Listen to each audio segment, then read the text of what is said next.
മാസമെങ്കിൽ 6 മാസം, ഒരു വർഷമെങ്കിൽ ഒരു വർഷം, അങ്ങനെ നമുക്ക് മുന്നോട്ട് പോയിക്കൂടെ എന്ന് ചോദിച്ചു.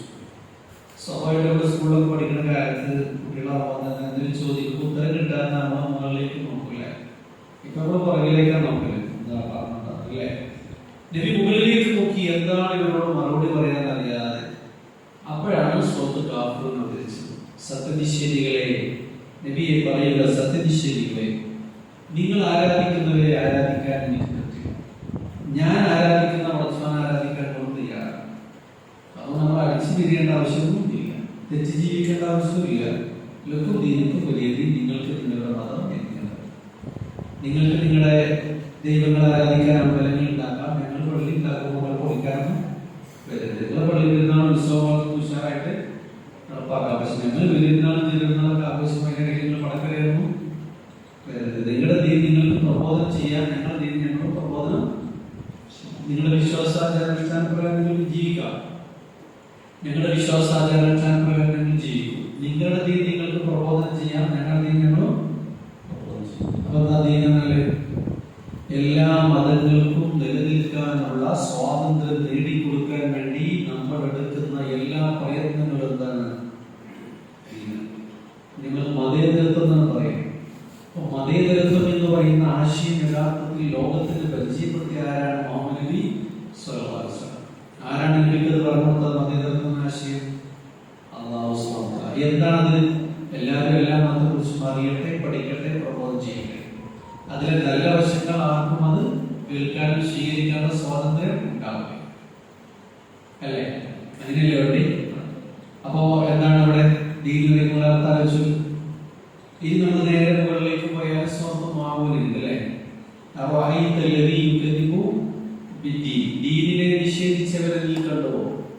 ദീനിനെ കളവാക്കിയവനെ നീ കണ്ടുവോ? ആരാണ് പരലോകത്തെ നിഷേധിക്കുന്നവൻ? ആരാണ് ഇസ്ലാം ദീനിനെ നിഷേധിക്കുന്നവൻ? ചോദ്യത്തിന് ഖുർആൻ നൽകുന്ന മറുപടി എന്താ? പിന്നെ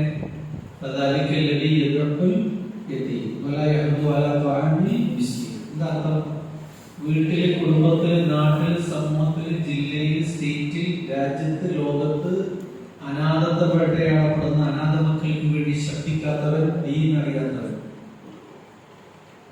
വിശപ്പുള്ള സമയത്ത് പട്ടിണി പാവങ്ങൾക്ക് അന്നം എത്തിക്കാത്തവരും ദീൻ അറിയാത്തവൻ. അപ്പൊ ജനസേവനക്കാരുടെ പ്രവർത്തനം ദീനാണോ? അല്ലേ? അല്ലേ? ഇതെല്ലാവരും ദീനല്ലേ ചുരുങ്ങുക. അപ്പൊ നമ്മൾ വീട് ഉണ്ടായി കൊടുക്കലും, റോഡ് ഉണ്ടായി കൊടുക്കലും, ഒരാൾക്ക് ബാഗായി കൊടുക്കലും, ഒരു പേനേതാ കൊടുക്കലും, ഒരു ഡ്രസ്സ് എടുത്ത് കൊടുക്കലും, രോഗം വന്നാൽ ചികിത്സിക്കലും, സന്ദർശിക്കലും, ശുശ്രൂഷിക്കലും, പ്രാർത്ഥിക്കലും ഒക്കെ എന്താണ്? ദീനാണ്. ദീനിനെ നമ്മൾ മനസ്സിലാക്കിയിട്ട് ജീവിക്കുക എന്നുള്ളതാണ് വളരെ പ്രധാനം. ഇനി നമസ്കാരം ദീനല്ലേ, സക്കാത്ത് ദീനല്ലേ? ആണ്. സൂറത്ത് ബയ്യിനയിലേക്ക് പറയുന്നു.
ചൊല്ലേണ്ടത് അറിയും.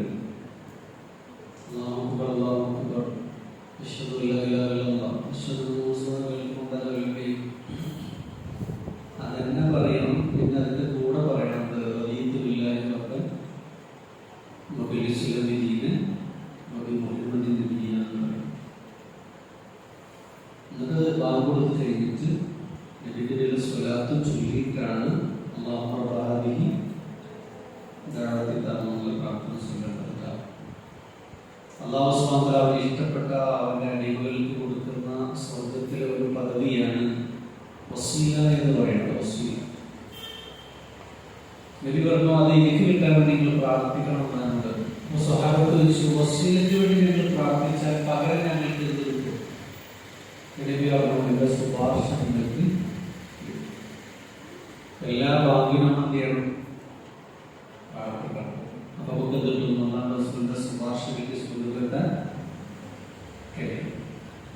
ദീൻ എന്നുള്ള പദം നമ്മൾ പഠിച്ചുകൊണ്ടിരിക്കുകയാണ്. സൂറത്ത് ബയ്യിനയിൽ വരുമ്പോൾ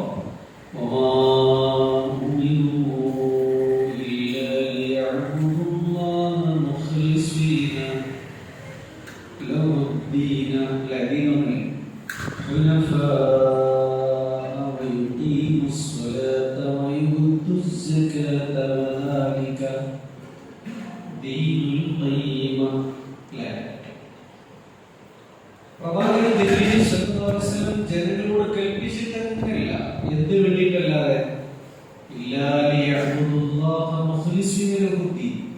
അള്ളാഹുവിനെ മാത്രം അനുസരിച്ച് അവനെ മാത്രം ഇബാദത്ത് ചെയ്യാൻ വേണ്ടിയിട്ടല്ലാതെ. അപ്പൊ അവിടെ ഇതിന്റെ അർത്ഥം അനുസരണം. പിന്നെ പറഞ്ഞ എന്താണ്? മനസ്സിൽ വേറെ ചിന്തകളോ വികാരങ്ങളോ വിചാരങ്ങളോ ഇല്ലാതെ അള്ളാഹ് എന്ന ബോധത്തോടു കൂടി നമസ്കാരം നിലനിർത്തണം, സക്കാത്ത് കൊടുക്കണം. എല്ലാം കൂടി ചേർന്നതാണ് മുതാലിക്ക ദീനുൽ ഖയ്യിം. ശരിയായി. അപ്പൊ ആരാധനാക്രമങ്ങളും ദീനാണ്, അനുഷ്ഠാനങ്ങള് ദീനാണ്, ദിക്റുകൾ ദുആകളും ദീനാണ്, അല്ലേ? നമ്മൾ ഓരോ ദിവസം വരുമ്പോ ഹസൻ ബസ്രി റഹ്മത്തുള്ളാഹി പറയുന്നുണ്ട്, ഓരോ ദിവസവും ഇങ്ങനെ വിളിച്ചു പറഞ്ഞുകൊണ്ടിരിക്കുകയാണ്, യാ ഇബ്ന ആദം, അല്ലയോ മനുഷ്യ, അന ഖൽഖുൻ ജദീദുൻ, ഞാൻ പുതിയൊരു സൃഷ്ടിയാണ്, വഅലാ അമലക ശഹീദ, ഞാൻ നാളെ അല്ലാഹുവിന്റെ കോടതിയിൽ നിനക്കെതിരെ സാക്ഷി പറയും, അനുകൂലമായി പ്രതികൂലമായി സാക്ഷി പറയും. അതുകൊണ്ട് ഞാൻ ഒരിക്കലും അല്ലാഹുവാണ് സത്യം, ഒരിക്കലും ഇനി ഞാൻ മടങ്ങി വരില്ല. ഇന്നത്തെ പോലെ ശനിയാഴ്ച ഇനി വരാൻ ഇല്ല. അടുത്ത ആഴ്ചയിൽ ശനിയാഴ്ച ഉണ്ടാവും, പക്ഷെ ഇന്നത്തെ ശനിയാഴ്ച വേറെ ഒന്നായിരിക്കും. അതുകൊണ്ട് നീ എന്നെ അമൽ സ്വാലിഹാത്തുകൾ കൊണ്ട് നിറക്കുക എന്ന് ഓരോ ദിവസവും വിളിച്ചു പറയുന്നുണ്ട്. അപ്പോഴാണ് സത്യവിശ്വാസികളായ നമ്മളൊരു ദിവസത്തെ സ്വീകരിക്കുന്നത് പ്രാർത്ഥിച്ചുകൊണ്ടാണ്, ഒരു ദിവസത്തെ യാത്ര അയക്കുന്നതും പ്രാർത്ഥിച്ചുകൊണ്ടാണ്.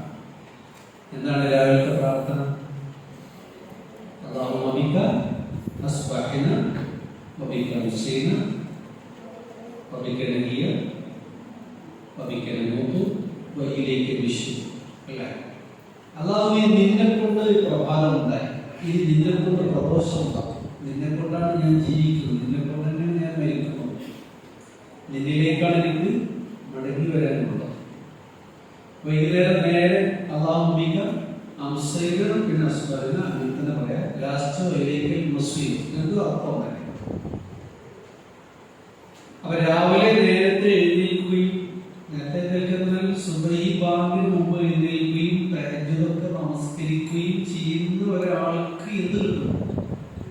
വിശ്വാസം പ്രത്യേകമായി പ്രാർത്ഥിച്ചൊരു പ്രാർത്ഥന ഉണ്ട്, അല്ലാഹുമ്മ ബാരിക് ഉമ്മത്തി ഫീ ബുഖൂരിഹാ, അല്ലാഹുമ്മ ബാരിക് ഉമ്മത്തി ഫീ ബുഖൂരിഹാ. എന്താ അർത്ഥം? എന്റെ ഉമ്മത്തികളിൽപ്പെട്ട മുഴുവൻ ആളുകളെയും പടച്ചവനെ നീ പ്രഭാതത്തിൽ അവർക്ക് നീ ബർക്കത്ത് നൽകണേ. ബർക്കത്ത് നമ്മുടെ ജീവിതത്തിൽ വേണ്ട എല്ലാ ഐശ്വര്യങ്ങൾക്കും പറയുന്ന പേരാണത് ബർക്കത്ത് എന്ന് പറയുന്നത്. അപ്പൊ സുബഹിക്കും എണീറ്റാൽ എന്ത് കിട്ടും? ബർക്കത്ത്. ഇനി നമ്മൾ തഹജ്ജുദ് കൂടെ നിസ്കരിച്ചാലോ? പരലോകം ചെല്ലുമ്പോൾ അള്ളാന്റെ ചോദ്യം,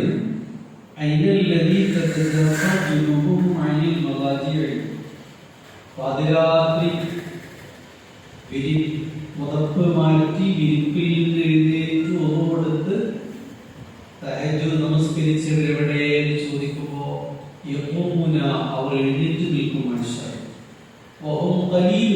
കുറച്ചു പേര് മാത്രമേ ഉണ്ടാവുള്ളൂ. വിചാരണ പോലും ഇല്ലാതെ അവർ സ്വർഗത്തിൽ പ്രവേശിക്കും.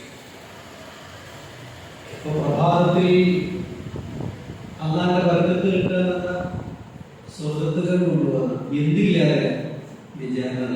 ഇങ്ങനെ ഒരു ടീമിനെ സ്വർഗത്തിൽ പറഞ്ഞതിന് ശേഷം അള്ളാഹു മാത്രം വരയും കയറ്റും. ഇനി തുടങ്ങിയില്ലെങ്കിൽ എന്ത് വിചാരണ. അതിൽ പെട്ടവരും വീണപ്പെട്ടു.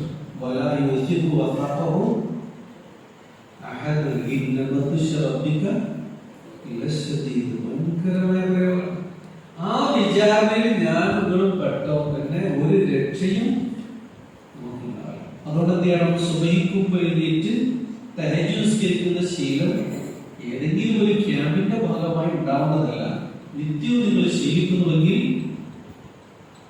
നമ്മള് ഈ നോട്ട് പുസ്തകമൊക്കെ വാങ്ങാൻ വേണ്ടി പോകുമ്പോഴല്ല എന്തെങ്കിലും മറിച്ച് വെക്കില്ല. ജസ്റ്റ് അല്ലേ? എന്നതുപോലെ നമ്മളെ കർമ്മഗ്രന്ഥമൊക്കെ അത് ജസ്റ്റ് ഒന്ന് മറിച്ച് വെക്കുന്നു.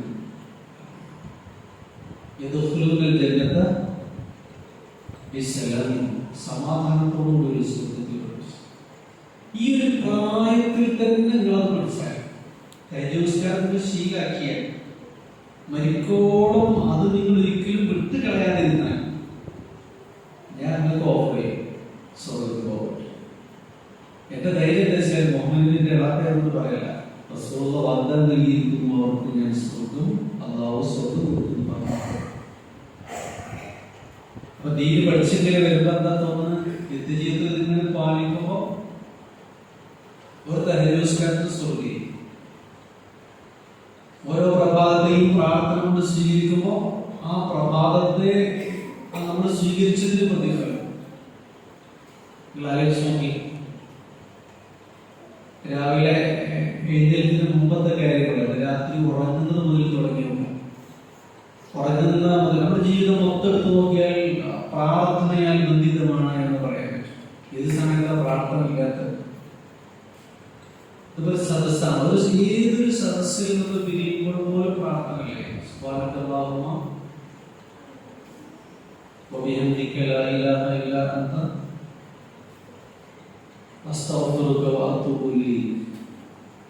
ചെറിയൊരു മീറ്റിംഗ് നടത്തിയിട്ട് പിരിയുമ്പോൾ അത് പ്രാർത്ഥിച്ചാൽ ആ മീറ്റിംഗ് അടത്തി കണ്ടെത്തി.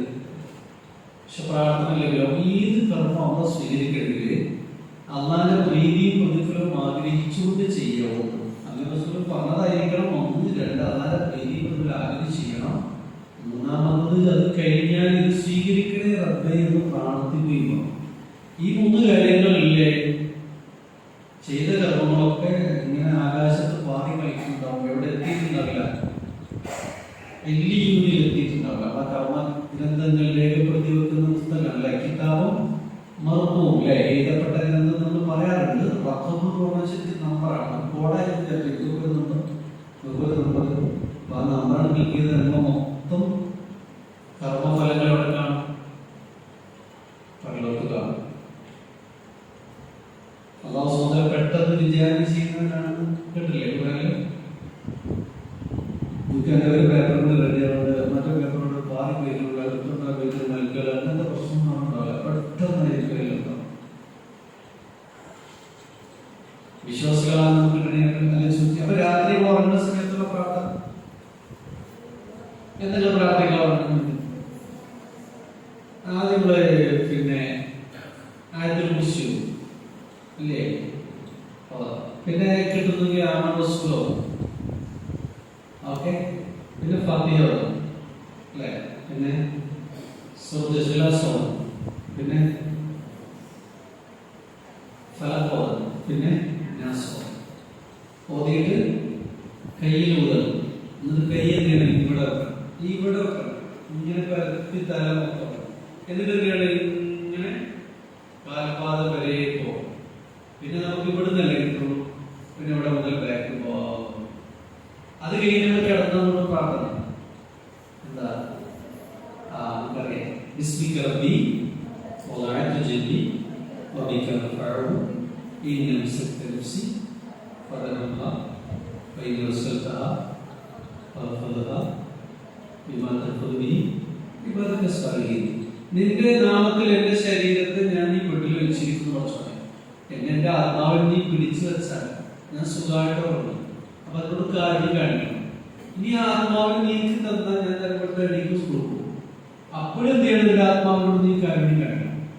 ഇനി അത് തരുന്നില്ലെങ്കിലോ രാവിലെ നല്ലതുണ്ടാവും. അപ്പൊ നമ്മുടെ ശരീരത്തിന് വേണ്ടി അവസാനം നിർവഹിക്കുന്ന ഒരു മയ്യത്ത് നമസ്കാരം പോലെ, പ്രാർത്ഥന പോലെ ഇതിനെ കാണുകയാണെങ്കിൽ നിങ്ങൾക്ക് ഒരിക്കലും ഉറങ്ങുന്ന സമയത്ത് പ്രാർത്ഥിക്കാതെ ഉറങ്ങാൻ കഴിയില്ല. ഒന്നു കൊടുത്തിട്ടാണ് ഉറങ്ങേണ്ടത്. മരിക്കുകയാണെങ്കിൽ ആ ഒന്നുമായിട്ട് എഴുന്നേൽക്കുമ്പോൾ എന്താ പറയണ്ടേ? അൽഹംദുലില്ലാഹി ഓക്കെ. വേറെ പ്രാർത്ഥന ഉണ്ട്, അതിലേറെ സിമ്പിളാണ്. എന്താ പറയുക? അൽഹംദുലില്ലാഹി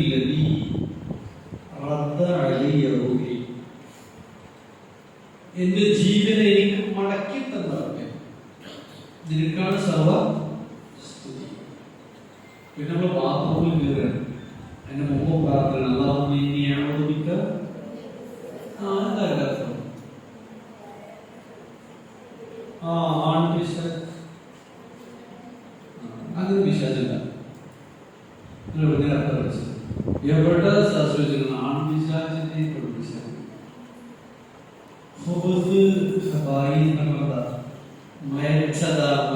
വൃത്തികളിൽ നിന്ന് അള്ളാഹുവേ ഞാൻ നിന്നോട് അഭയം തേടുന്നു. കുടിച്ച മൂത്രങ്ങൾ കെട്ടിക്കിടക്കല്ലേ, മല കെട്ടിക്കിടക്കല്ലേ, അതൊക്കെ കെട്ടിക്കിടന്നുകൊണ്ടാണ് ലോകത്തിലെ അഭയം തേടുന്നത്. ഇതിന് കഴിഞ്ഞ് പറയണം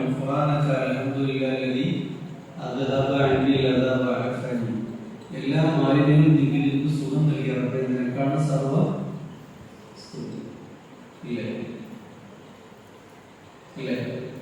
കുടിച്ച വെള്ളം പുറത്തെടുക്കാൻ വേണ്ടിയിട്ട് ആശുപത്രിയിലൊക്കെ അഡ്മിറ്റ് ആയിട്ട് ട്യൂബിട്ട് എടുത്താൽ ഡിസ്ചാർജ് ചെയ്യുന്ന പൈസ നോക്കണ്ടേ?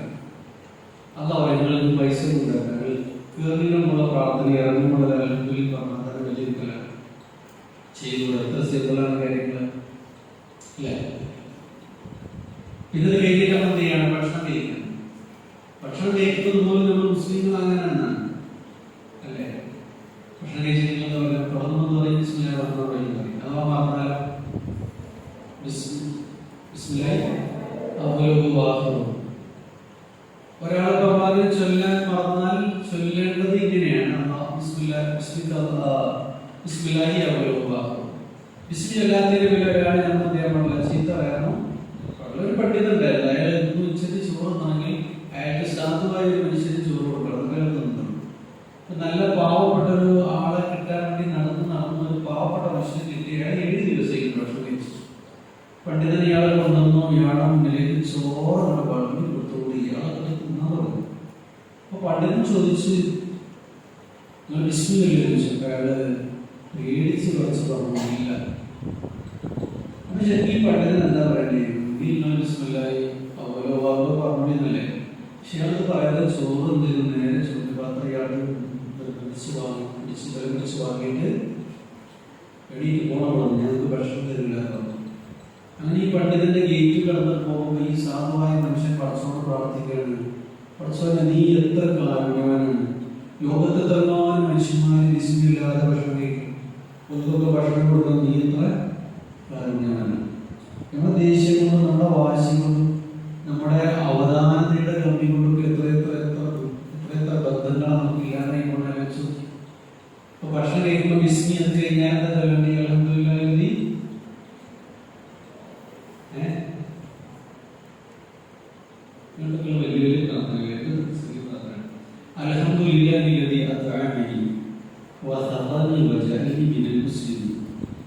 എന്നെ തീറ്റിപ്പിച്ച നിനക്ക് സർവസ്തുതി.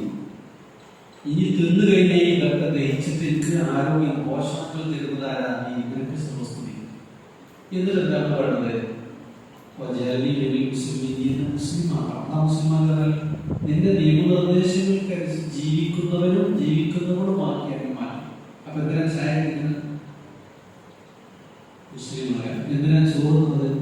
മുസ്ലിമായ. എന്തിനാ പായസം കുടിക്കുന്നത്? മുസ്ലിം എന്താ? അള്ളാഹുവിന്റെ നിയമനിർദ്ദേശങ്ങൾ അനുസരിച്ച് ജീവിക്കുക.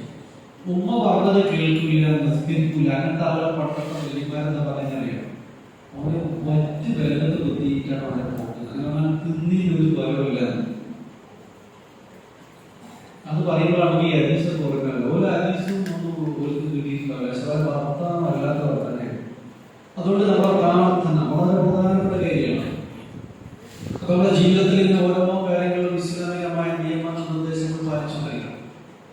ഇനിയിപ്പോ ഇന്ത്യ ഒരു ഇസ്ലാമിക രാജ്യം, നിങ്ങള് ജഡ്ജി പോസ്റ്റിൽ ഇരിക്കണം. ആ സമയത്ത് ദീൻ നടപ്പാക്കണോ, നടപ്പാക്കട്ടെ? നടപ്പാക്കണം. സൂറത്തുൽ നൂർ 2-ാമത്തെ الزانية والزاني فاجلدوا كل واحد منهما 100 جلدة ولا تأخذكم بهما رأفة في دين الله. വിവാഹത്തിന് മുൻപ് ഒരു ആണോ പെണ്ണോ വ്യഭിചാരത്തിൽ ഏർപ്പെട്ടാൽ അവരുടെ മേൽ 100 അടി അടിക്കണം. അള്ളാഹുവിന്റെ ദീന് അവരുടെ മേൽ നടപ്പാക്കുന്ന വിഷയത്തിൽ അവരോട് നിങ്ങൾക്ക് ഒരു അനുകമ്പയും ഉണ്ടാകരുത്. അപ്പൊ ജുഡീഷ്യറി നിയമങ്ങൾ, ക്രിമിനൽ നിയമങ്ങൾ, ശിക്ഷാവിധികളൊക്കെ എന്താണ് ദീൻ. നമ്മൾ സുപ്രീം കോടതിയിൽ എത്തിയാൽ ജഡ്ജി പോസ്റ്റ് എന്നാലും ദീനെ വാങ്ങാൻ പറ്റുമോ? പറ്റില്ല. കുറ്റവാളിയെ ശിക്ഷിക്കാൻ കൊടുക്കുന്ന എല്ലാ വിധികളും എന്താ? ദീനെ. ഓരോ രാജ്യത്തിൽ വ്യത്യസ്ത വിധികളായിരിക്കും. അപ്പം ദല്ലാലി പറഞ്ഞ ദീനും അള്ള പറഞ്ഞ ദീനും ആലോചിക്കുന്നത് അന്തരമുണ്ട്, എത്ര വ്യത്യാസമുണ്ട് ഇല്ലേ? ഇനി പ്രപഞ്ചത്തിലെ മുഴുവൻ ജീവജാലങ്ങളെയും താളക്രമം പറയും. അള്ളാഹ്ക്കവയെല്ലാം വിധേയമാകുകയും ഖുർആൻ പരിചയപ്പെടുത്തിയത് ദീനാണ്. അപ്പൊ നമ്മുടെ ജീവനും ജീവിതവും ആയുസ്സും ആരോഗ്യവും പാട്ടും പ്രസംഗം, നടക്കാനുള്ള കഴിവും, ഇരിക്കാനുള്ള കഴിവും, എഴുതാനുള്ള കഴിവും, വരക്കാനുള്ള എല്ലാം എന്തിനു വേണ്ടി ഉപയോഗിക്കണം? ദീനിനു വേണ്ടി ഉപയോഗിക്കുമ്പോൾ നമ്മൾ ദീനിൽ പൂർണ്ണമായി ഉൾപ്പെട്ട ആളുകളായി മാറും. അഫവദ ദീനില്ലാഹി ഖുബൂൻ വലഹു അസ്ലമ മൻ ഫിസ് സമാവാതി വൽ അർദി തവഅൻ വകദുബ ഇലൈഹിം. ആകാശഭൂമി ലോകങ്ങളിലുള്ള മുഴുവൻ ജീവജാലങ്ങളും അള്ളാഹുവിന് വിധേയമായിട്ടാണ് നിലകൊള്ളുന്നത്. സൂര്യൻ, ചന്ദ്രൻ അള്ളാഹുവിനെതിരെ ആണോ? അല്ല. ഒരു വിത്ത് മുളക്കുന്നത്, അത് വളരുന്നത്, അത് പുഷ്പിക്കുന്നത്, അത് കായ്ക്കുന്നത്, അത് തണൽ നൽകുന്നത്, ഇല പൊഴിക്കുന്നത്, അവസാനം അത് മറിഞ്ഞു വീഴുന്നതൊക്കെ ആരുടെ നിയമത്തിനെതിരെയായിട്ട് അള്ളാഹുവിനെതിരെ. അതുകൊണ്ട് കടലിൽ ഇസ്ലാം സമാധാനമുണ്ട്, കാട്ടിൽ ഇസ്ലാം സമാധാനമുണ്ട്, കരയിൽ മാത്രം സമാധാനമല്ല. എന്താ കാരണം? ഇസ്ലാമിക നിയമങ്ങൾ നിത്യജീവിതത്തിൽ പാലിക്കുന്നവരുടെ എണ്ണം കുറഞ്ഞു പോകുന്നതാണ്. ഞങ്ങളുടെ അടുത്ത് കടലിൽ 5-6 കിലോമീറ്റർ കടലിൽ ഒരു യാത്ര പോയപ്പോ ഒരു കുടുംബയാത്രയായിരുന്നു. അപ്പൊ കടലിന്റെ ഉള്ളിൽ വെച്ചിട്ട് കടലിനെ കുറിച്ച് ക്ലാസ് വെച്ചാൽ ഞാൻ പഠനം നടത്തിയപ്പോ ബഹ്റിനെ കുറിച്ചും ഒക്കെ ഇങ്ങനെ സമുദ്രത്തെ കുറിച്ച്, അതിലെ വെള്ളത്തെ കുറിച്ച് ഒക്കെ ഇങ്ങനെ പഠനം നടത്തിയ കൂട്ടത്തില് എന്റെ മനസ്സിൽ വല്ലാതെ ക്ലിക്കായ സംഗതി എന്താണെന്ന് വെച്ചാല്, ഈ കരയിലേക്ക് വന്നു പോകുന്ന തിരമാലകളില്ലേ, വേവ്സില്ലേ, ഇതിന്റെ ഒരു പ്രവർത്തനം എന്താണ്? കരയിൽ ജീവിക്കുന്ന മുഴുവൻ ജീവജാലങ്ങൾക്കുമുള്ള ഓക്സിജൻ ഉൽപ്പാദിപ്പിക്കാനാണ് ചെയ്യുന്നത്. അങ്ങനെയാണെന്ന് മനസ്സിലാക്കി. 5-6 കൊല്ലം നമ്മൾ തിരമാല വരുമ്പോൾ വിചാരിക്കുന്നത് നമ്മുടെ അടുത്തത് വരുന്നത് നമുക്ക് സെൽഫി എടുക്കാനാണ്. പോണതൊന്നും സെൽഫി എടുക്കാനായിട്ടില്ല, വീണ്ടും അല്ല. സെൽഫി എടുക്കേണ്ടതല്ല, ഫേസ്ബുക്കിൽ ഉള്ളതെല്ലാം കണ്ടോ, അത് പ്രശ്നമൊന്നുമില്ല. നമ്മൾ കടന്നു പോയതും കടലാണോ പിന്നെ എല്ലാവരും പ്രശ്നമാണ്. പക്ഷെ ഇത് നമ്മളെ സംരക്ഷിക്കാൻ വേണ്ടിയിട്ട് അല്ലാഹു സുബ്ഹാനഹു ഇങ്ങനെ തന്നിട്ടുണ്ട്. കരയിലുള്ള എല്ലാ ജീവജാലങ്ങൾക്കും വേണ്ടിയിട്ട് തിരമാലകൾ ഇങ്ങനെ ഓക്സിജൻ ഉൽപ്പാദിപ്പിച്ചുകൊണ്ടേയിരിക്കും. അല്ലാഹു സുബ്ഹാനഹു തആലയുടെ കൽപ്പനകൾക്ക് അപ്പുറത്താണ് ഒരു തിരമാല പോലും വിധേയാണ്. ഇതൊക്കെ പറയാറില്ലേ, നമ്മൾ അല്ലാഹു സുബ്ഹാനഹു വെറുതെ സൃഷ്ടിച്ചത് അല്ല. ഇവിടെ ചോദിക്കുന്നുണ്ട്, നിങ്ങൾ വെറുതെ സൃഷ്ടിച്ചതെന്ന് ആരെങ്കിലും വിചാരിക്കുന്നുണ്ടോ എന്ന് ചോദിക്കുന്നുണ്ട്. അവിടെ അല്ലാഹു സുബ്ഹാനഹു സൂറത്തുൽ ദാരിയാത്തിൽ പറയുന്നുണ്ട്, വമാ ഖലഖുൽ ജിന്ന വൽ ഇൻസ, മനുഷ്യവർഗത്തെയും ജിന്നുവർഗത്തെയും നാം സൃഷ്ടിച്ചിട്ടില്ല. അപ്പൊ നാം ചോദിക്കാൻ പറഞ്ഞു, സൃഷ്ടിച്ചിട്ടില്ല, ഞങ്ങളെ കൂടെ അല്ലേ? അപ്പൊ അത് പറയില്ല, എനിക്ക് ഇബാദത്ത് ചെയ്യാൻ വേണ്ടിയിട്ടല്ലാതെ. അപ്പൊ അള്ളാഹ്ക്ക് വിധേയമായി, അള്ളാഹിന്റെ കരുവിന് വിധേയമായി ജീവിക്കാൻ വേണ്ടിയിട്ടല്ലാതെ അള്ളാഹു ആരെയും സൃഷ്ടിച്ചിട്ടില്ല. അപ്പൊ നമ്മൾ എന്ത് ചെയ്യുക? അള്ളാഹുവിന്റെ ദീനിനെ കുറിച്ച് മനസ്സിലാക്കി കഴിഞ്ഞാല് അതിലെല്ലാ നിയമങ്ങളും നമ്മുടെ ജീവിതത്തിൽ പാലിക്കണം. പരിശുദ്ധ ഖുർആനും ഹദീസും ഒരു കാര്യം നിഷിദ്ധമാണെന്ന് പറഞ്ഞാലേ അതുകൊണ്ട് ഒരു വ്യക്തിക്കോ കുടുംബത്തിനോ നാടിനോ സമൂഹത്തിനോ രാഷ്ട്രത്തിനോ അതുകൊണ്ട് ഒരു ഗുണമുണ്ടാവില്ല. ഉണ്ടാവുമോ? ഇപ്പൊ ആളുകൾ ഉപയോഗിക്കുന്ന ഉദാഹരണത്തിന് മയക്കുമരുന്ന്, മദ്യം, ഇതൊക്കെ ഇസ്ലാം നിഷിദ്ധമാക്കി എന്ന് പറഞ്ഞാൽ അതുകൊണ്ട് പ്രത്യേകിച്ച് ഒരു ഗുണം ഉപയോഗിക്കണാക്കില്ല. മദ്യം കുടിക്കാൻ തുടങ്ങുമ്പോൾ കുടിപ്പോ കുറിച്ചുമൊക്കെ നിസ്കാരത്തിൽ വർദ്ധിച്ചു, മാതാപിതാക്കളോടുള്ള ബാധ്യതകളൊക്കെ കൂടി, ഭാര്യയോടുള്ള സ്നേഹം കൂടി, കൂട്ടുകാരോടൊക്കെ ഞാനിപ്പോ സത്യം പറയാൻ തുടങ്ങി. ഏതെങ്കിലും ഒരു കൂടെ അയാൾ നശിക്കുന്നു, അയാളുടെ വരുമാനം നശിക്കുന്നു, അയാളുടെ ബോഡി നശിക്കുന്നു. അംഫുസക്കും, നിങ്ങൾ നിങ്ങൾ തന്നെ കൊല്ലരുത്. പക്ഷെ അയാളെ കൊന്നുകൊണ്ടേ ഇരിക്കുന്നു. നാശത്തിലേക്ക് നിങ്ങൾ നിങ്ങളെ കൈകളെ ഇടരുത് എന്ന് പറഞ്ഞാൽ മദ്യക്കുറ്റി പിടിക്കരുത്, പലിശയുമായി ബന്ധപ്പെടരുത്, വിരലിനടിയിൽ സിഗരറ്റ് വെക്കരുത് എന്നൊക്കെയാണ് എൻ്റെ അർത്ഥം. അപ്പൊ ഒരു കാര്യം നിഷിദ്ധമാണ് എന്ന് പറഞ്ഞാല് അതുകൊണ്ട് ആർക്കും ഒരു ഗുണം ഉണ്ടാവില്ല. എന്തൊരു കാര്യം ഹലാലാന്ന് പറഞ്ഞാൽ മദ്യം നിഷിദ്ധമാണ്, ആരും അത് കഴിക്കരുത്, ഉപേക്ഷിക്കുക എന്ന് പറഞ്ഞാൽ അബ്ദുറഹ്മാൻ കുടിക്കാതെ എന്തായാലും മൂപ്പിലേക്ക് വേണം, രാഘവേട്ടൻ കുടിക്കാതെ അത് മൂപ്പിലേക്ക് വേണം അല്ലേ? അപ്പൊ ഇസ്ലാമിന്റെ നിയമങ്ങൾ ആർക്കും ചെയ്യാം, ഇഷ്ടപ്പെടാൻ, അംഗീകരിക്കാൻ, പ്രാക്ടീസ് ചെയ്യാൻ പ്രശ്നം ഇല്ല, ഉണ്ടാവും. അപ്പൊ ഏത് കാര്യമാണോ ഇസ്ലാം നിഷിദ്ധാക്കിയത്? ഇപ്പൊ ഉദാഹരണം, ഇപ്പൊ പലിശ നിഷിദ്ധാണ്. അതുകൊണ്ടെന്താ ഗുണം? പലിശ കൊണ്ട് എന്താ നേട്ടമുള്ളത്?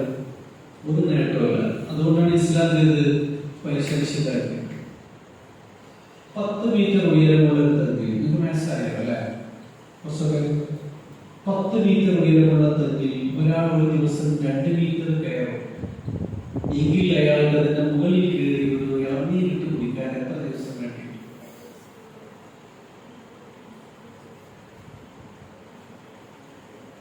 മനസ്സിലായോ? മനസ്സിലാവില്ല, വലിയ ചോദ്യമാണ്. 10 മീറ്റർ ഉയരമുള്ള തെങ്ങ് ദിവസം ഒരാൾ 2 മീറ്ററാണ് കയറുക. അയാൾക്ക് അതിന്റെ മുകളിലേക്ക് കയറിയിട്ട് ഒരു ഇറങ്ങിയിട്ട് കുടിക്കുന്ന ആഗ്രഹം എത്ര ദിവസം കൊണ്ട് അയാൾ 5 ദിവസം കൊണ്ട് 5 × 2 അല്ലേ? ശരി, ഉത്തരങ്ങൾ പലതാകാം, പക്ഷെ ഉത്തരം ഒന്നേ ശരിയുള്ളൂ. അയാൾ അന്ത്യനാൾ വരെ കൊണ്ടെത്തില്ല. എന്താ കാരണം? ദിവസം 2 മിനിറ്റ് കയറും, അയാൾക്കെന്താ ഉറങ്ങട്ടെ, ഭക്ഷണം കഴിക്കട്ടെ, ബാത്റൂം പോകട്ടെ, അയാൾ വിശ്വസിച്ചു കയറും. അതുപോലെ പലിശയിൽ ഒരാൾ കുടുങ്ങിക്കഴിഞ്ഞാൽ രക്ഷപ്പെടാൻ കഴിയില്ല. എന്താണോ അയാൾ ഉദ്ദേശിച്ചത് നേടാൻ കഴിയില്ല. അതുകൊണ്ട് ഇസ്ലാം പലിശ നിഷിദ്ധാക്കി. എല്ലാ മനുഷ്യരും ചെയ്യണം, കേൾക്കുന്നത് സഹോദരന്മാരെ ജീവിക്കണം. ഞാൻ ഉള്ളവനാണെങ്കിൽ ഇല്ലാത്തവർ കൈ നീട്ടുമ്പോൾ കൊടുക്കണം.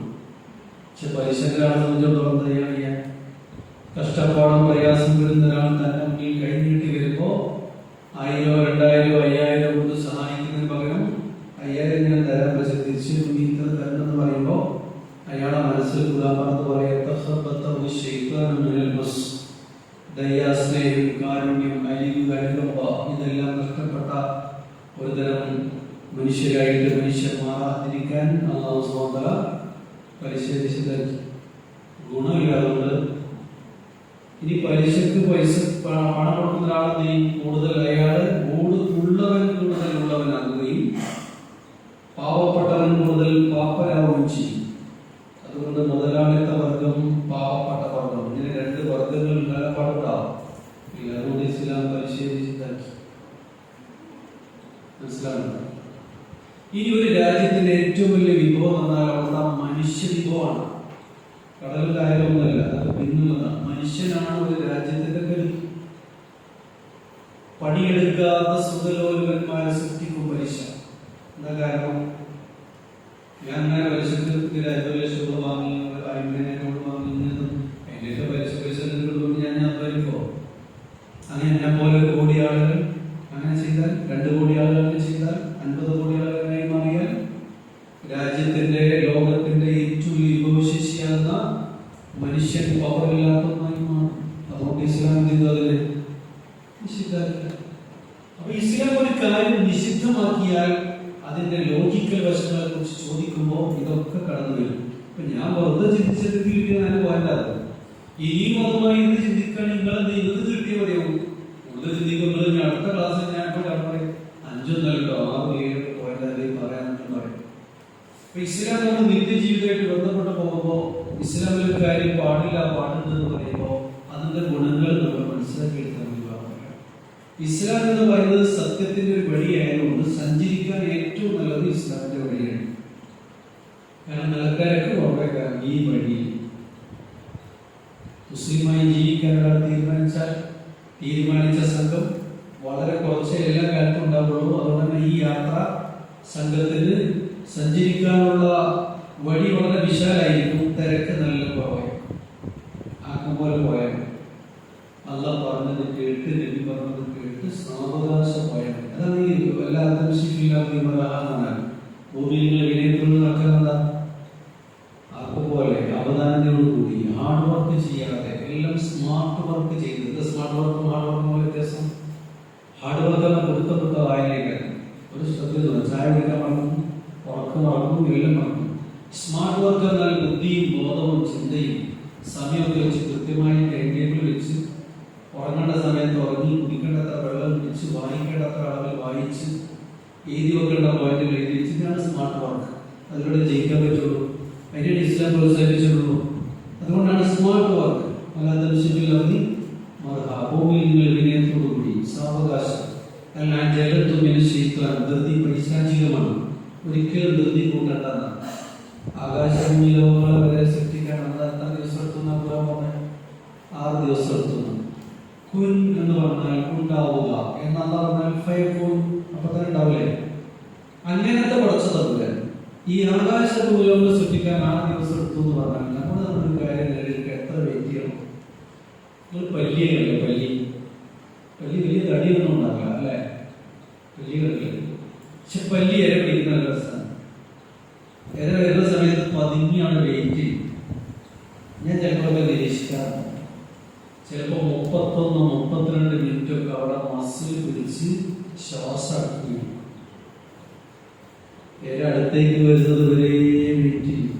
ഒരിളക്കുണ്ടാവില്ല, ചത്തതുപോലെ കാണും. പക്ഷെ അടുത്തേക്ക് ഇര വരുന്നത് കൂടി അത് കറക്റ്റ്. എന്താ വലിയ ആക്രമണമല്ലേ? ധൃതി വേണ്ട, ഒന്നിനും ധൃതി ഉണ്ടാവും. എല്ലാ അപകടങ്ങളും സംഭവിക്കുന്നത് ധൃതി ഉണ്ടായിരിക്കും. ധൃതി കൂടുമ്പോൾ അശ്രദ്ധ, മറവിയുണ്ടാവും. മറവിയിലൂടെ ജീവിതത്തിന്റെ അർത്ഥം കണ്ടെത്താത്ത അന്തർവാഹിക ബോധങ്ങളില്ലാതെ ജീവിക്കുന്ന മുഴുവൻ മനുഷ്യൻ മരിച്ചുപോയാൽ സ്വർഗത്തിലല്ല നൽകുന്നത്.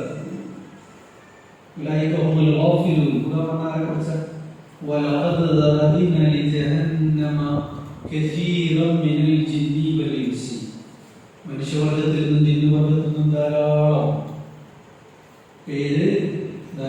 ആളുകൾ നരകത്തിന് വേണ്ടി തന്നെ സൃഷ്ടിക്കപ്പെട്ടതാണ്. അത് 4-ാം മാസം തീരുമാനിച്ചല്ല മറിച്ച് അതെന്താ പറഞ്ഞത്? ഹൃദയങ്ങളുണ്ട്, പക്ഷെ ഹൃദയം തുറന്നൊന്നും കേൾക്കില്ല. പലർക്കും മാതാനും കാതുകളുണ്ട്, കേൾക്കേണ്ടതൊന്നും കേൾക്കില്ല. പക്ഷെ അന്നാന്റെ വിളികളൊന്നും കേൾക്കും. പലർക്കും അഴിയുന്നുണ്ട്, അവർക്ക് കണ്ണുകളുണ്ട്, കാണേണ്ടതൊന്നും കാണുന്നില്ല. ഈ പറഞ്ഞ കാര്യങ്ങളൊന്നും കേൾക്കില്ല, കാണുന്നില്ല, ഉൾക്കൊള്ളില്ല. അതാ പറഞ്ഞ അവർ മൃഗങ്ങളെ പോലെയാണ്. പിന്നെ അല്ലാതെ തോന്നി അങ്ങനെ പറയണില്ലേ? ഒരു പോത്തിനെ, ഒരു പശുവിനെ, ഒരു മൃഗത്തെ നമ്മൾ നല്ല ഒരു വടി വെട്ടിയിട്ട് 4 കൊടുത്താൽ നമ്മൾ പറഞ്ഞുകൊടുക്കുന്നത്. അപ്പൊ അല്ലാതെ തോന്നി വല്ലും അതല്ലേ അല്ലട്ടോ, മൃഗത്തെക്കാൾ മോശമാണ്. എന്നിട്ട് പറഞ്ഞാണ് അവർ അശ്രദ്ധ. എന്തിനാ ഞാൻ ജനിച്ചത്, എന്തിനാ ഞാൻ ജീവിച്ചത്, എന്തിനാ ഞാൻ കുടിച്ചത്, എന്തിനാ ഞാൻ തിന്നത്, എന്തിനാ ഞാൻ ഉറങ്ങിയത്, എന്തിനാ ഞാൻ യാത്ര ചെയ്തത്, ഇതിലൊന്നും ഉത്തരം കണ്ടെത്താതെ ജീവിക്കുന്ന ആളുകൾ നാളെ പോകും, നരകത്തിലേക്ക് പോകും. നമ്മുടെ ഏറ്റവും വലിയൊരു കുറവ് എന്താണെന്ന് വെച്ചാൽ, ഒരു പരിമിതി എന്താണെന്ന് വെച്ചാൽ, മറ്റുള്ള പ്രവാചകന്മാരുടെ ഉമ്മത്തിനൊക്കെ വലിയ ആയുസ്സാണ് കൊടുത്തത്. 1000-2000 കൊല്ലൊക്കെയാണ് അവർ ജീവിച്ചത്. നബി പറഞ്ഞു,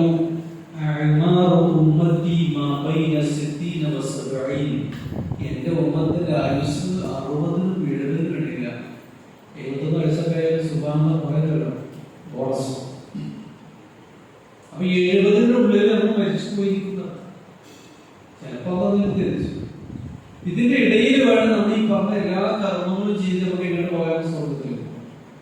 സ്വാഗതത്തിൽ ചോദിച്ച് ഈ പഴയകാല പൂർവികരായ ആളുകൾക്ക് കുറെ ആയുസൊക്കെ കൊടുക്കുമ്പോൾ സ്വാഭാവികമായിട്ട് ഞങ്ങളെക്കാൾ സ്ഥലത്തുണ്ടോ. പിന്നെ ഓരോ ഒപ്പമായിട്ട് സ്വർഗത്തിൽ പോകും. പക്ഷെ ഞങ്ങൾക്ക് സ്ഥലത്തൊക്കെ കുറവാകുമല്ലോ, കാരണം ഞങ്ങൾ അത്രയും പോലെ ജീവിക്കുന്നുള്ളൂ. അപ്പൊ അവരോടൊപ്പം എത്താൻ എന്ത് ചെയ്യണം? ആ ചോദ്യത്തിലുള്ള മറുപടിയാണത് എന്ത്? ലൈലത്തുൽ ഖദ്രി ഖൈറും മിൻ അൽഫി ശഹർ.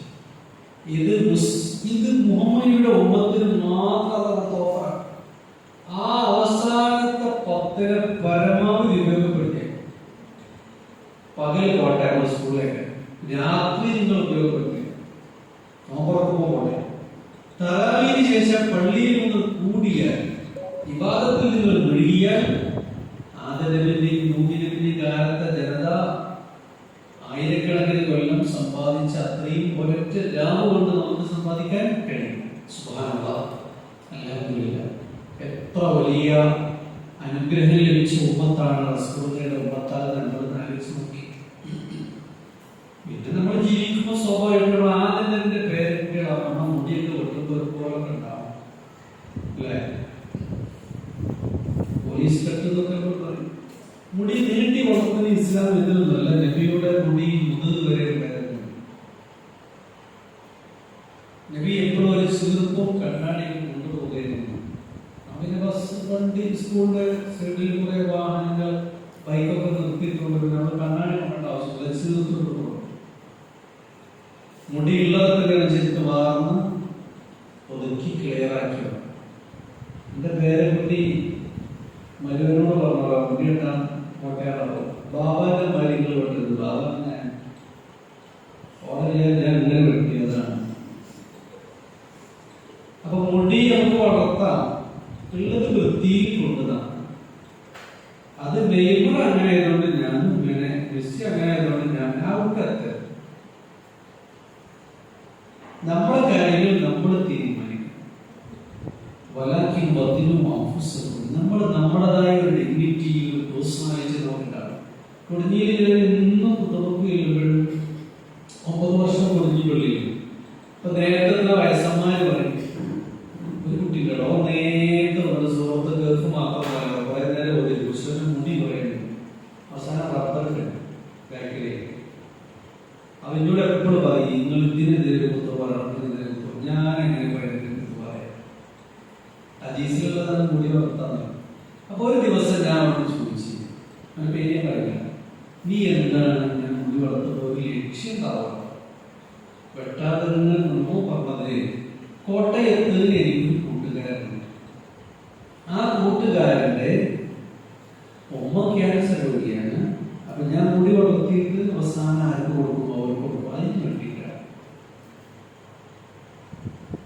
ഞാൻ എന്താണ് ചെയ്യേണ്ടത്? നന്നായി കെട്ടിപ്പിടിച്ച് നെറ്റിയിൽ കുറെ ഉമ്മ കൊടുത്ത് അല്ല എന്താ പറയാ, അപ്പൊ ലക്ഷ്യം ഉണ്ടാവണം. വെറുതെ ഇങ്ങനെ ചില പറമ്പുണ്ടല്ലോ, നമ്മൾ മൈൻഡ് ചെയ്യാതെ കാട് കൂടി കിടന്നിട്ട് ഇങ്ങനെ ബേജാറുണ്ടാക്കുന്ന രീതിയിലാണ്.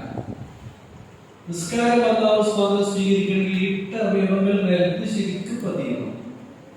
കാലിന്റെ വിരലുകൾ ഇങ്ങനെ തന്നെ വെക്കണം, ഇങ്ങനെയല്ല 2, മുട്ടുകാൽ തട്ടിയ 2, 4, കൈ ഇങ്ങനെ വെച്ചാൽ 6.